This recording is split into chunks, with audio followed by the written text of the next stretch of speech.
So extra questions में हमारा first, if each observation of the data is increased, या फिर हर ऑब्जर्वेशन में हमने 5 को ऐड कर दिया, then find the new mean.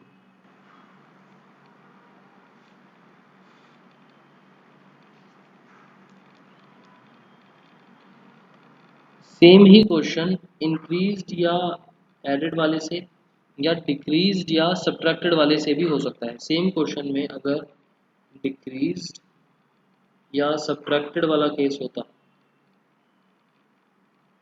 तो प्लस की जगह हम माइनस कर देते। ठीक है, अभी फिलहाल कौन सा वाला करवाऊँ, ऐड वाला सब्ट्रैक्ट वाला? एक मैं करवा रहा हूँ, एक आपके लिए।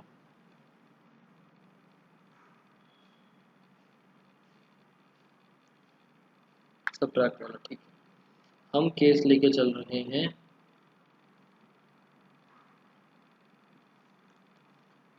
5 is subtracted from each observation।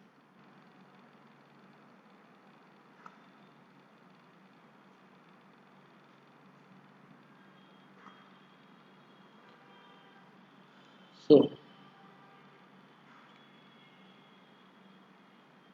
जो ओल्ड वाले हैं उनके लिए हम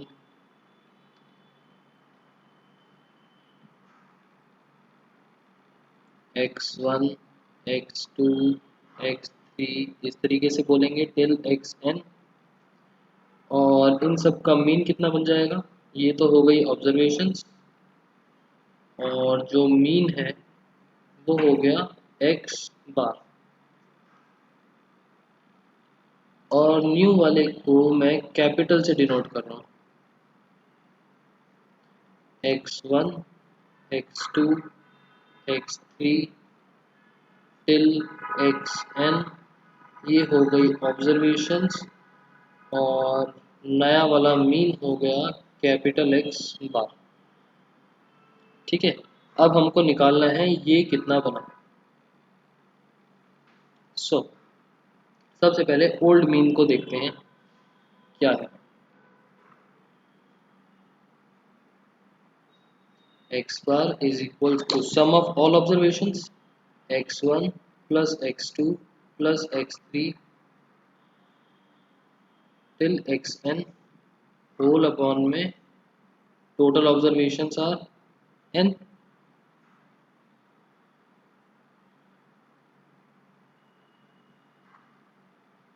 यहाँ से अगर n को दूसरी साइड भेज देंगे तो कितना बनेगा?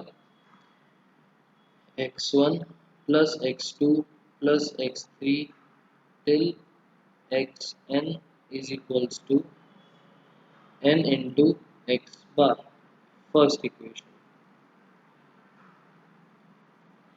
Now new observations are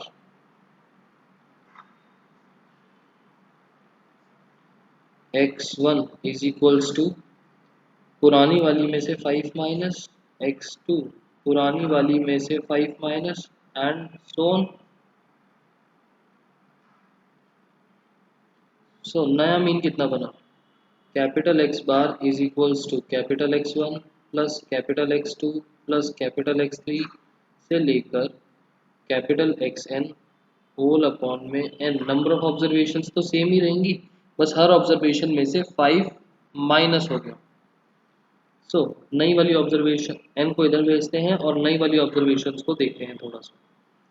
n into X bar is equals to x1 का मतलब है x1 माइनस 5, x2 का मतलब है x2 माइनस 5, कैपिटल x3 का मतलब है x3 माइनस 5, और last term small xn minus 5। 5 सब में से कॉमन निकलेगा या फिर n टाइम्स मल्टीप्लाई होगा?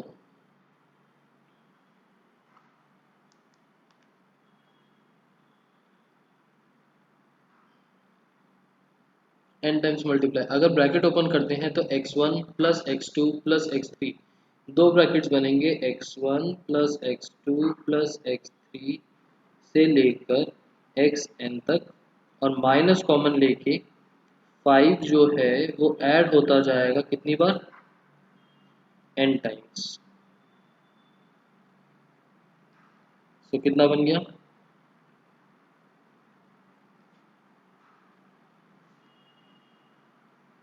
n into capital X bar is equals to, ये हमने फर्स्ट इक्वेशन में देखा था ऊपर, this is n into small X bar minus 5 n times है तो 5 n, n कॉमन आके कैंसिल, ये बच गया n capital X bar is equals to n common आके small X bar minus 5, n से n कैंसिल। सो हमारे पास रिजल्ट बचा कि नया mean is equals to old mean minus 5। So अगर हर ऑब्जर्वेशन में हम 5 को माइनस कर दें तो मतलब कि जो मीन है वो भी 5 माइनस हो जाएगा। ऐसे ही ऐड में कि अगर हम 5 ऐड कर देते हर ऑब्जर्वेशन में तो नया मीन पुराने वाले से 5 ज़्यादा हो जाता। क्लियर? ठीक है, नेक्स्ट टाइप का क्वेश्चन देखते हैं।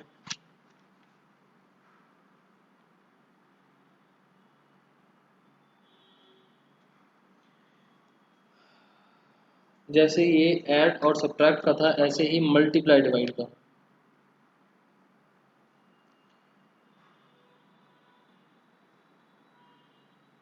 If each observation of data is multiplied या फिर divided by 5 then find new mean. अभी बताओ मल्टीप्लाई का करवाऊँ या डिवाइड का करवाऊँ?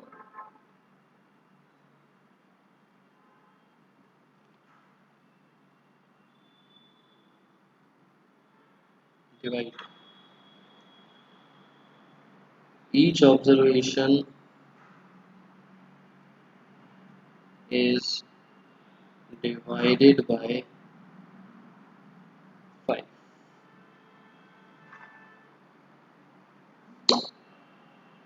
तो सेम वही, ओल्ड के लिए स्मॉल वाले, न्यू के लिए कैपिटल वाले। तो हम इस तरीके से लिख लेते हैं,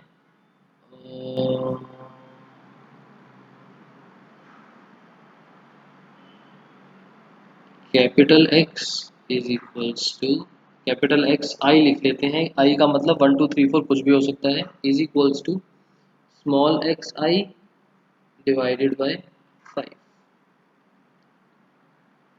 ठीक है, ये हमको गिवन है और हमें फाइंड आउट करना है न्यू मीन कैपिटल एक्स का। आगे मेंशन चलो कर ही देता हूँ। स्मॉल वाला है ओल्ड के लिए और कैपिटल वाला है न्यू ऑब्जर्वेशन के लिए। सो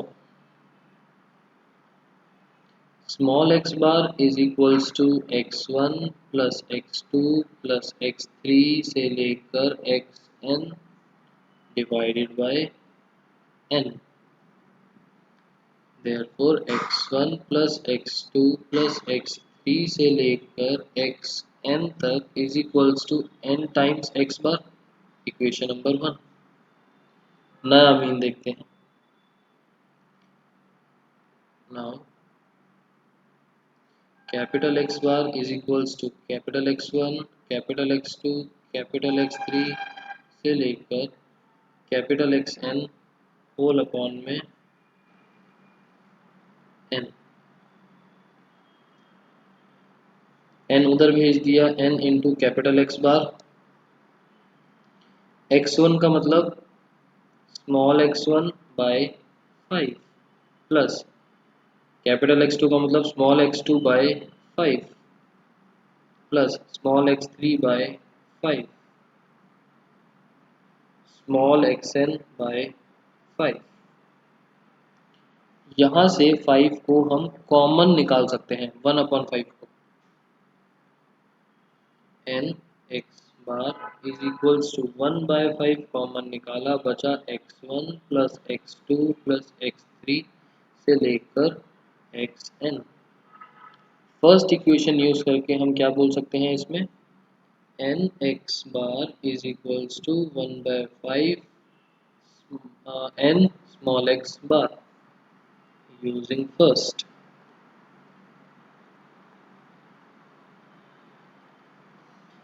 n से n कैंसिल, तो new mean is equals to old mean divided by 5।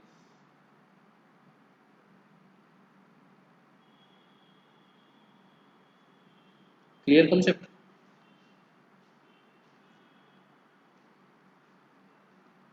Okay, next.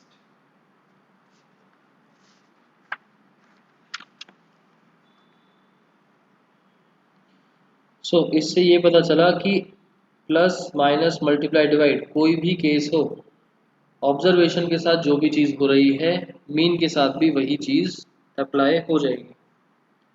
Question number 3, the mean of 100 observation is 50 if one of the observation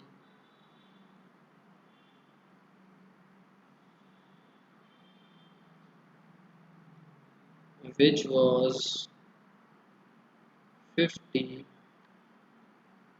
is replaced by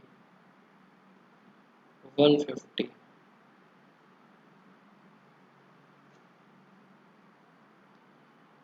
then find the actual mean।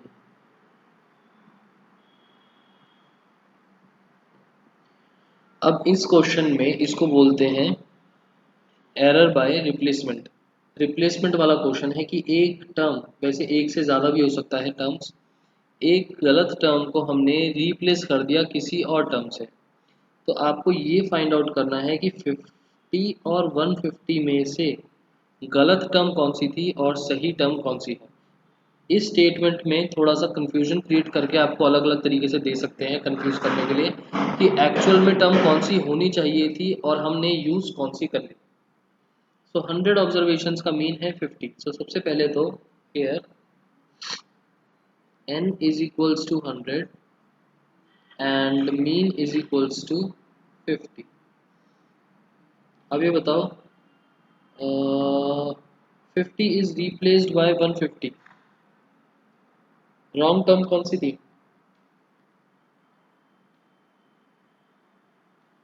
50।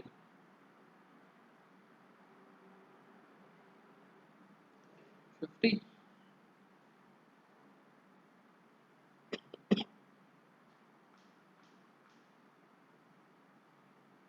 ठीक है,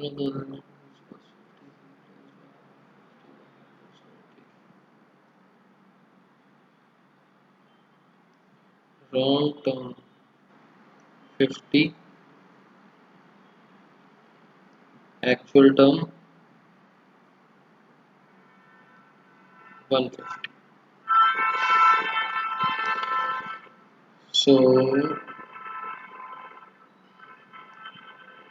इस term को हमने use करा होगा सम के अंदर, मतलब कि हमारा x बार चल रहा था x1 plus x2 plus x3 से लेकर xn होल अपॉन में n। Out of these terms n की जगह 100 लिख लेते हैं, x 100 है ना। इन 100 टर्म्स के अंदर से कोई एक टर्म 50 होगी और इस 50 की जगह मुझे 150 यूज करना है, यही मतलब हुआ। इसको लिखेंगे x बार है 50, ये summation x i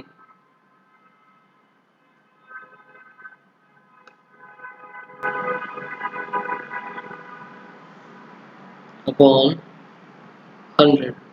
x i का मतलब कि एक्स वाली जो टर्म्स है उन सब का सम। तो समेशन एक्स आई कितना आ गया, 50 इंटू 100 इज 5000।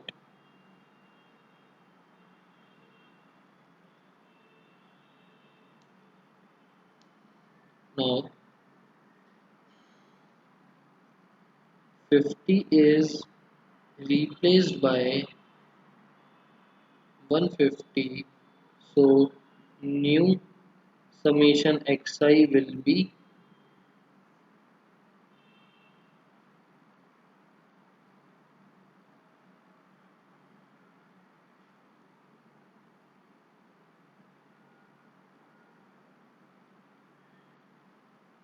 5000। टोटल सम में से हमने 50 माइनस करा क्योंकि 50 टर्म को हटा के 150 डाल रहे हैं, और 150 को ऐड कर दिया, ये बना 5100। Therefore new mean will be x bar is equals to summation xi upon n। Number of terms same है, हमने रिप्लेस करी है, कम या ज़्यादा नहीं करी। नया सम था 50 100 और टर्म्स थी 100, ये आ गया 51। So new mean is 51। Clear.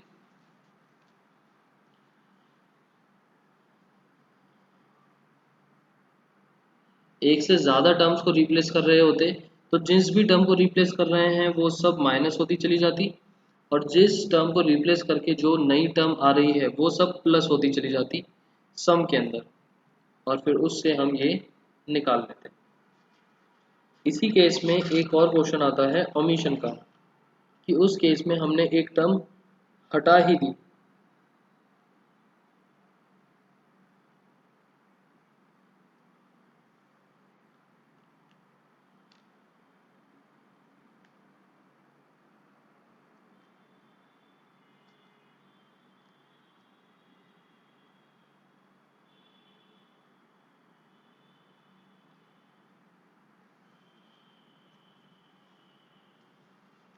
इससे मिलते जुलते दो क्वेश्चंस हैं, वो आपके लिए प्रैक्टिस क्वेश्चन हो जाएंगे। Question number 4, there are 50 numbers, each number is subtracted from 53 and the mean of numbers so obtained is minus 3.5।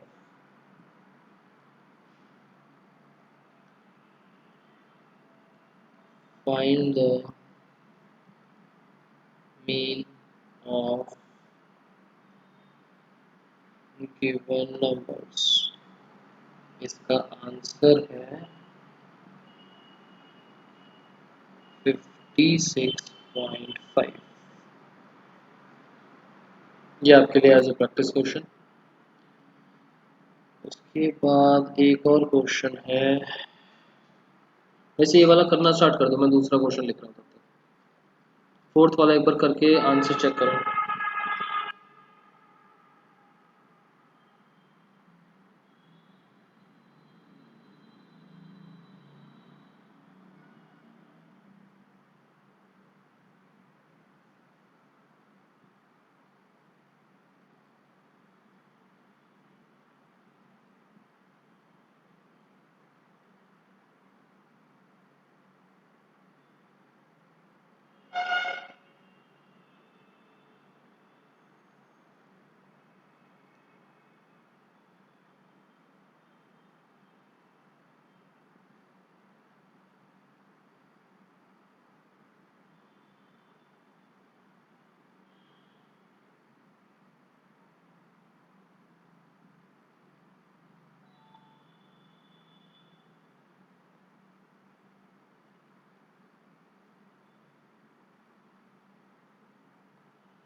कर रहे हो ना सॉल्व?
बहुत देर हो गई।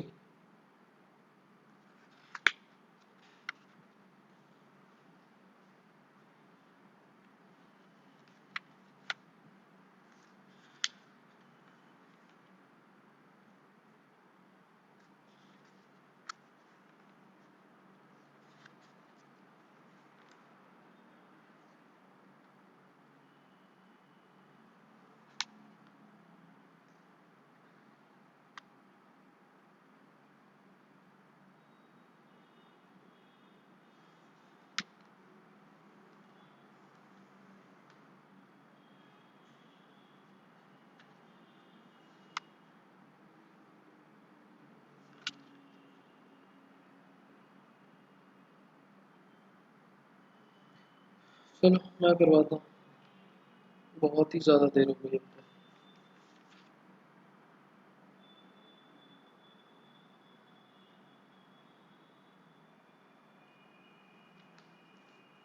मीन ऑफ 50 नंबर्स हैं, n हो गया 50, each number is subtracted from 53, the mean of the numbers obtained is -3.5। Okay, find the mean of given number.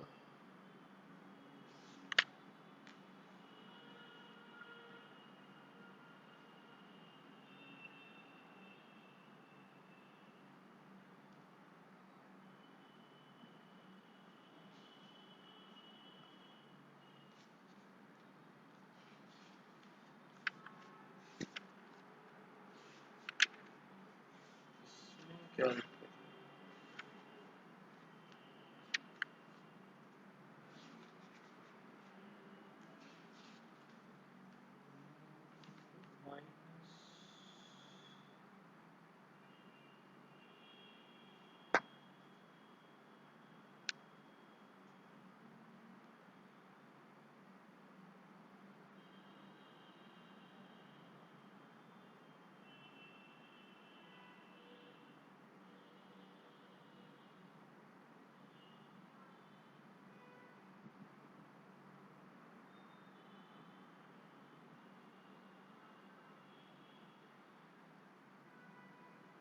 थोड़ा सा अजीब सा लग रहा है था मेरे को।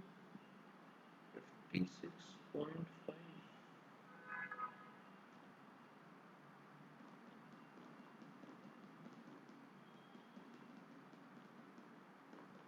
आपका आंसर कितना आ रहा है?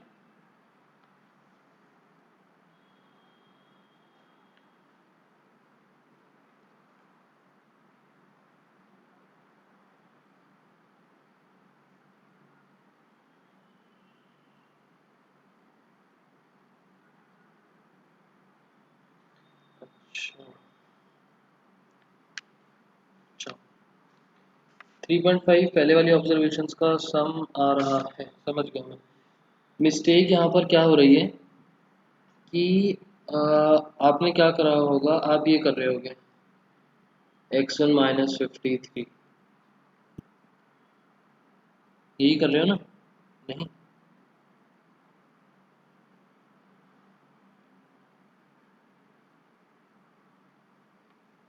53 माइनस x1 लेके कर रहे हो, फिर तो एक चीज़ मेरे को बताओ कि अगर 53 का ही लॉजिक है तो 53 माइनस करने पर ये आंसर आ रहा है, तो लॉजिकली हम जो हमको नंबर्स गिवन है उसके लिए 53 ऐड हो रहा होगा हर जगह, तो 53 ऐड होना चाहिए इसमें।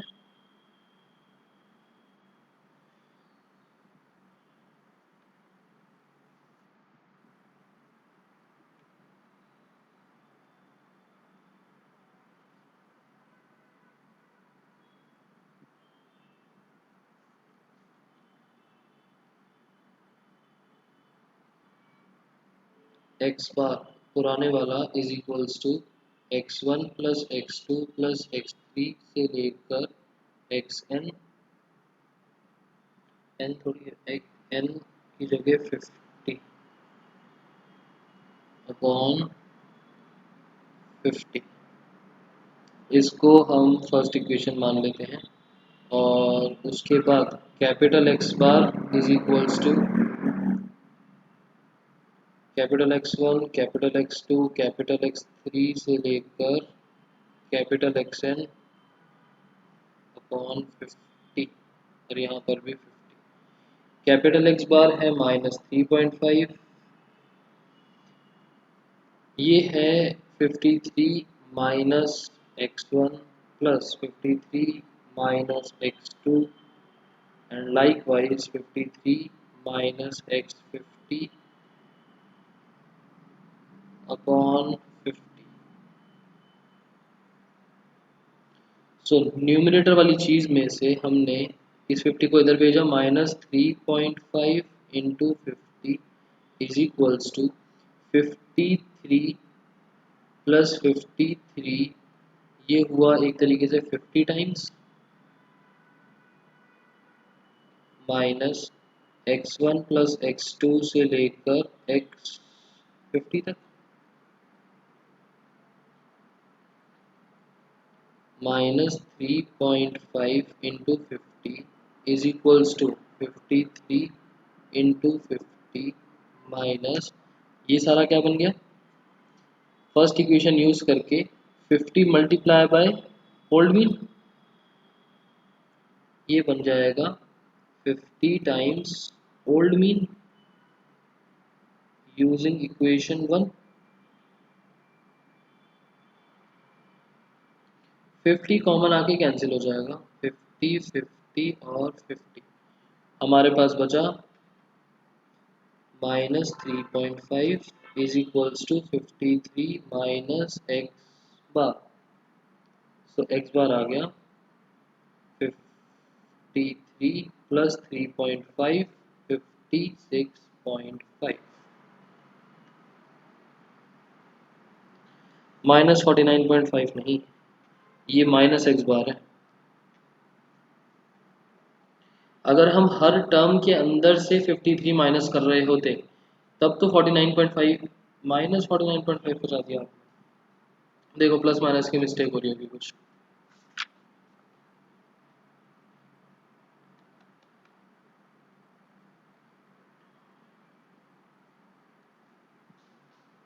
नेक्स्ट क्वेश्चन पर चलें, ये समझ आ गया तो।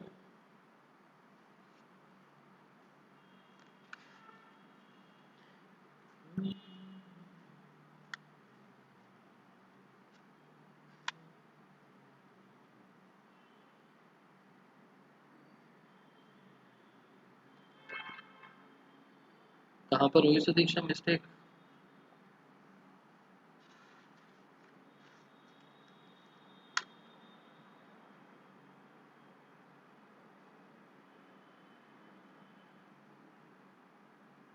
ठीक है, नेक्स्ट क्वेश्चन पर चलते हैं। और ये मैंने फिफ्थ और सिक्स क्वेश्चन बीच में लिखा हुआ है, ये आपके लिए प्रैक्टिस क्वेश्चन हैं, इजी हैं, हो जाएंगे, रिप्लेस वाले ही हैं। उसके बाद एक नया टॉपिक, इस टॉपिक का नाम है combined mean. Question number 7 combined mean का।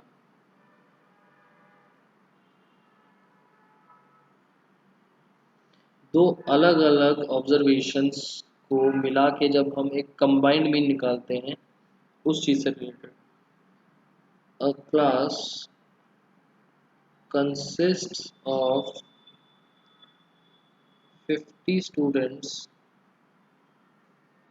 of which 30 are girls. The mean of marks scored by girls is 73 out of 100, and that of boys is 71.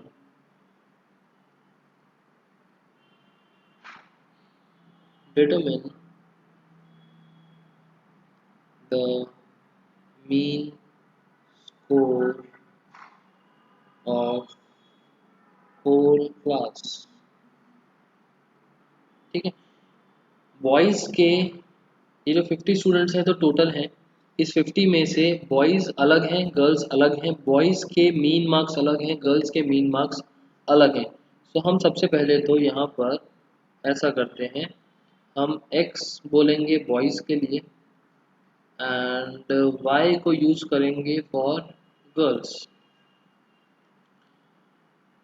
सबसे पहली चीज तो x plus Y is equals to 50।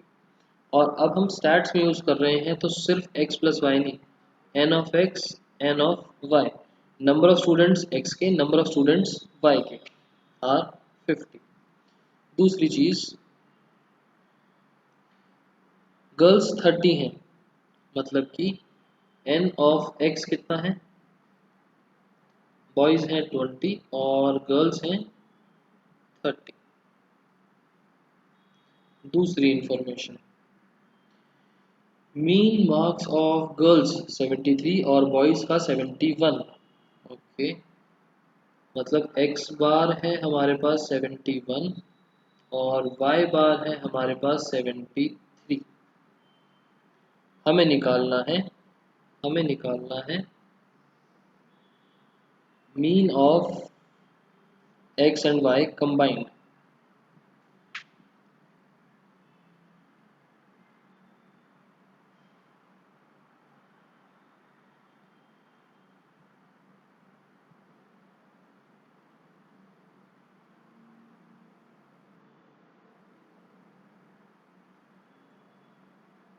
Clear,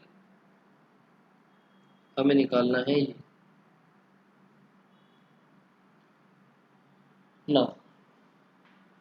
जो हम mean निकाल रहे हैं combined mean, capital X bar X Y is equal to,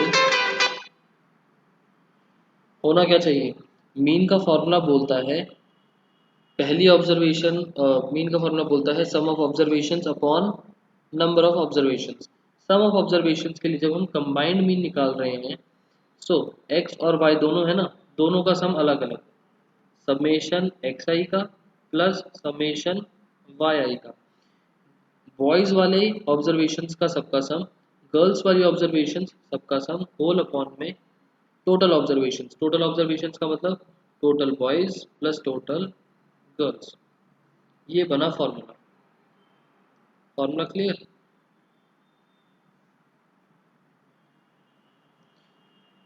numerator part बोलता है sum of observations, denominator part बोलता है नंबर ऑफ ऑब्जर्वेशंस। ओके, सो ये डेटा हमारे पास है, ये डेटा हमारे पास है और ये निकालना ही है। ये दोनों डेटा हमारे पास निकलेंगे यहाँ से। सबसे पहले तो x bar is equals to summation X I upon N of x। ये डेटा कितना बना 71 is equals to summation X I upon number of X है 20। therefore summation xi is 71 into 20 and y bar is equals to summation yi upon n of y 73 is equals to summation yi upon 30। therefore summation yi is equals to 73 into 30। अब ये सारी information उठा के इस equation में डाल देंगे।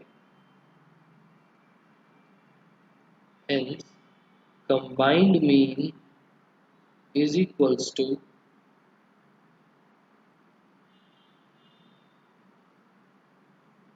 71 into 20 plus 73 into 30 whole upon में 20 प्लस 30।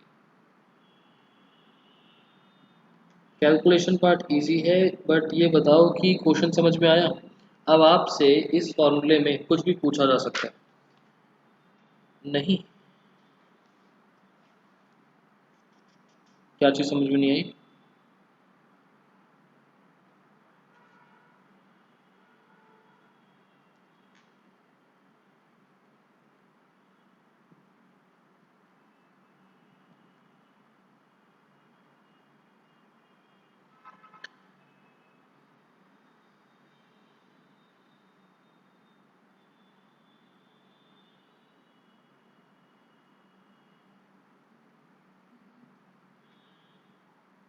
क्या चीज़ समझ में नहीं आई बताओ, क्या कहाँ से निकालना है? अच्छा, एक सेकंड, नेट आंसर निकाल दो।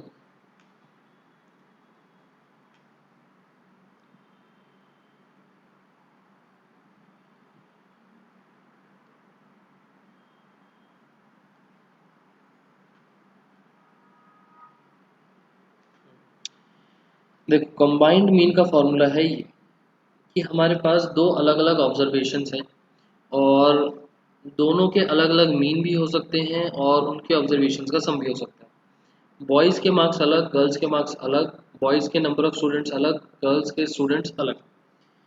कंबाइंड क्लास का निकालने के लिए अगर मैं पूरी क्लास को देख रहा होता और बॉयज़ और गर्ल्स अलग अलग ना होते तो यहाँ पर सबके मार्क्स का एडिशन हो रहा होता।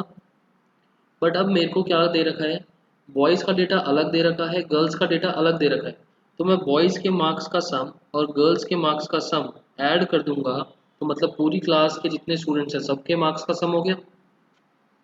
टोटल क्लास में जितने बच्चे हैं अलग अलग ऐड करूं बॉयज़ और गर्ल्स को या सारे बच्चों को एक साथ ऐड करूं, बात सेम है। तो मेरे को जस्ट जब दो चीज़ें अलग अलग डेटा दे रखा है तो उसमें से मैंने बॉयज़ और गर्ल्स को ऐड कर दिया तो मतलब पूरी क्लास के स्टूडेंट्स बन गए। बॉयज़ के मार्क्स का सम और गर्ल्स के मार्क्स का सम ऐड कर दिया तो सारी क्लास के बच्चों के मार्क्स का सम बन गया। अब ये दोनों डेटा निकला कहाँ से? वो निकला है यहाँ से। मुझे मीन गिवन था और गर्ल्स का मीन भी गिवन था। मीन गिवन होने का मतलब कि अगर मैं इसको ये मीन वाले फॉर्मूले में डालूं, ये वाले को अगर मैं यहाँ पर डालता हूँ, मीन का फॉर्मूला बोलता है summation X I upon number of students. Summation X I वही x1 plus x2 plus x3 plus x4 से xn तक होल अपॉन में नंबर ऑफ ऑब्जर्वेशंस n, उसको शॉर्ट में समेशन एक्स आई लिख देते हैं।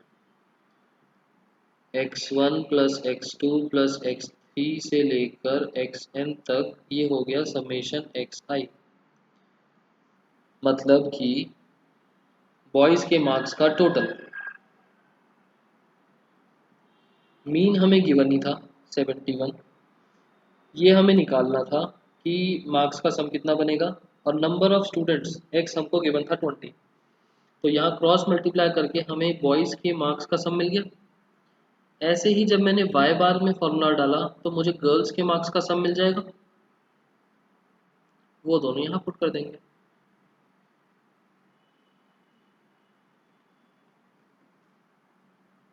अब क्लियर?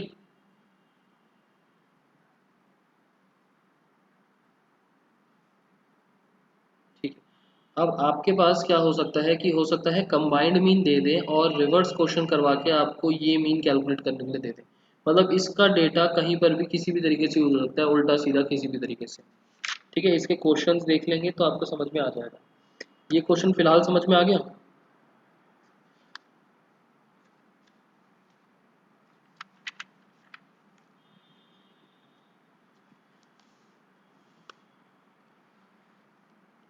थोड़ा थोड़ा ठीक है, कोई बात नहीं। जब इस क्वेश्चन की हम रिवीजन करेंगे इस चैप्टर की दोबारा से तब और अच्छे से आ जाएगा। इससे मिलता जुलता एक और क्वेश्चन है। Mean marks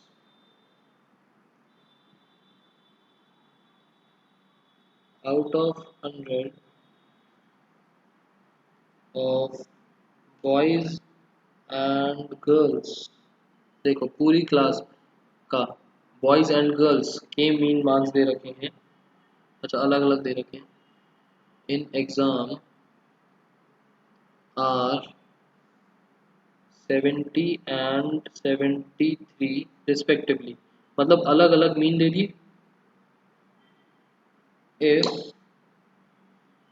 mean marks of all students, मतलब पूरी क्लास का भी मीन दे दिया, मतलब कंबाइंड मीन भी दे दिया, is 71। Find the ratio of number of boys to number of girls।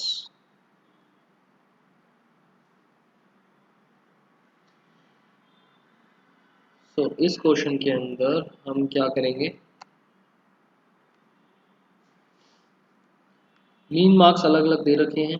हमें x बार दे रखा है 70, हमें y बार दे रखा है 73, हमें capital X bar X Y combined mean दे रखा है 71।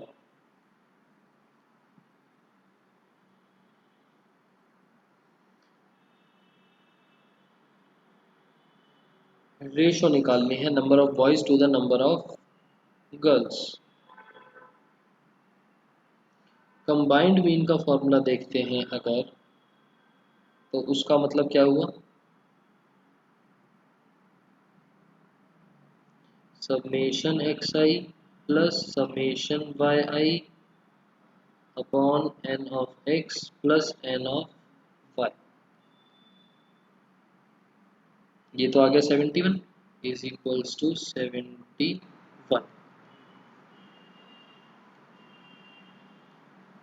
Equation number 1। Also X bar में फॉर्मूला लगाते हैं, स्मॉल एक्स बार में summation X I upon N of X. ये दे रखा है 70। 70 is equals to summation xi upon n of x। So summation xi कितना बना, 70 टाइम्स n of x। इसी तरीके से अगर y बार को देखते हैं, summation yi upon n of y। थोड़ा सा कंफ्यूजिंग लगेगा बट जब एक बार हाथ से लिख के देखोगे तो आपको इजी लगने लगेगा।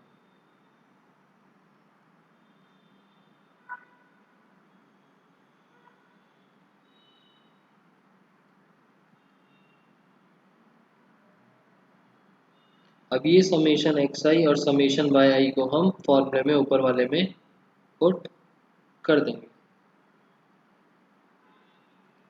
ये वाला डेटा यहाँ पर, ये वाला डेटा यहाँ पर।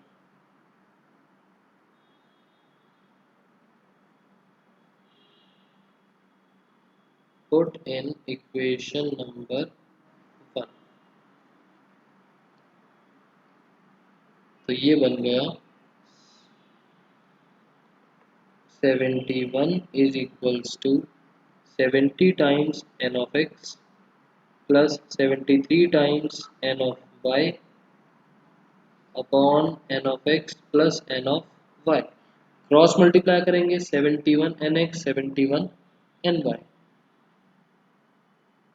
71 N X 71 N Y is equals to 70 N X plus 73 N Y. कितना बन जाएगा? एन एक्स को इधर भेज देते हैं, एन वाई को उधर भेज देते हैं, तो N X is equals to 2 times N of Y. हमें निकालना था ratio of number of boys to number of girls, ये है number of boys. N of Y को नीचे भेजेंगे, N of X upon N of Y is equals to 2/1। Ratio आ गई 2:1। थोड़ा बहुत समझ में आया?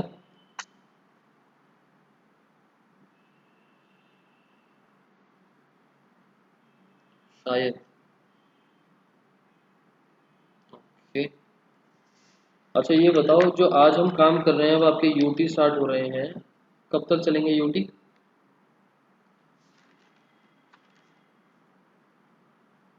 फ्राइडे तक, उसके बाद फ्री?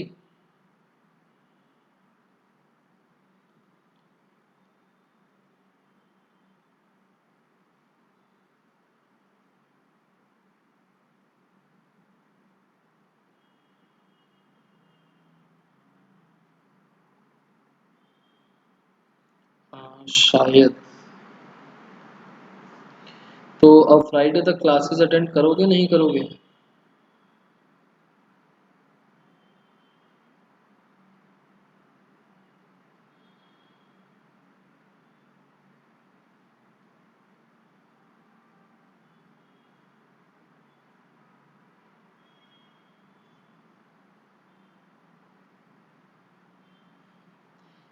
मैं पूछ रहा हूँ आपसे कि क्लासेस अटेंड कर पाओगे नहीं कर पाओगे?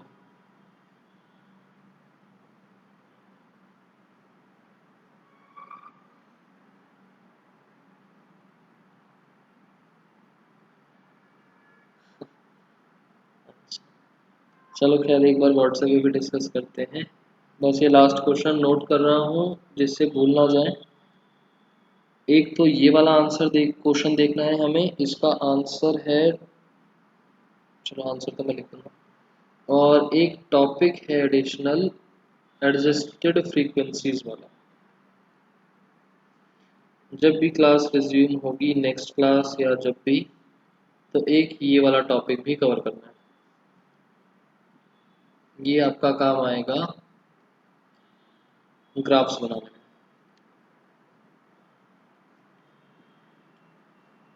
ठीक है, यहाँ तक कोई डाउट्स?